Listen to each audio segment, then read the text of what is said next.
Hello everyone, good morning. কেমন আছো সবাই? আশা করছি সকলে খুব ভালো আছো, আমিও ভালো আছি। তো তোমাদের সকলকে জানাই আমার নতুন আরও একটি মিনি ব্লগে অনেক অনেক শুভেচ্ছা ও অনেক অনেক ভালোবাসা। তো সকাল সকাল উঠে পড়েছি, উঠে আগে দেখো বিছানাটা গুছিয়ে নিচ্ছি। আর শীত তো যাবে যাবে, মানে শীত তো আর চলেই গেল আর মাত্র কটা দিন, সেইভাবে এখন আর শীত নেই। তো তার জন্য ওই যে পাতলা একটা ব্ল্যাঙ্কেটই নিয়ে মানে শোয়া হচ্ছে রাত্রে। তো তার জন্য আর কি আর সেরকম বেশি লেপ কাঁথা হচ্ছে না। তো দেখো সকালে উঠেই আগে বিছানাটা গুছিয়ে বিছানাটা সুন্দর করে ঝেড়ে পরিষ্কার করে নিলাম।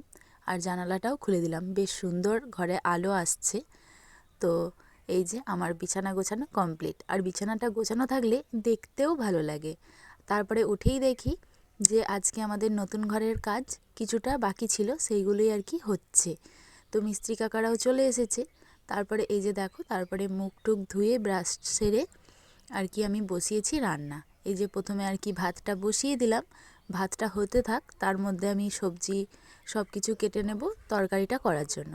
আর এসে দেখছি যে এই যে যেখানে আর কি নতুন ঘরে গ্যাস রাখা হবে, তাই ওখানটা আর কি রেডি করছে। তো তারপরে এদিকে দেখো সব সবজিপাতি কেটে নিয়ে তরকারিটা বসিয়ে দিয়েছি। আর এই যে তরকারি করছি হচ্ছে শিম আলু বেগুন বড়ি দিয়ে আর কি একটা তরকারি করছি। আর এখানে করব মটরশুঁটি দিয়ে গাজর ডাল, আর করব টমেটোমের চাটনি, আর এদিকে করেছি ডিম ভাজা। আর ডিম ভাজাটা দেখো কত সুন্দর হয়েছে। যে দেখো নতুন ঘরের সামনের সিঁড়িটাও আর কি কাজ শুরু হয়ে গেছে। এই যে ফাইনাল লুক কেমন লাগছে অবশ্যই কিন্তু কমেন্টে জানিও। তো চলো টাটা, ভিডিওটা ভালো লাগলে চ্যানেলটা সাবস্ক্রাইব করে পাশে থেকো, সবাই ভালো থেকো, সুস্থ থেকো, টাটা।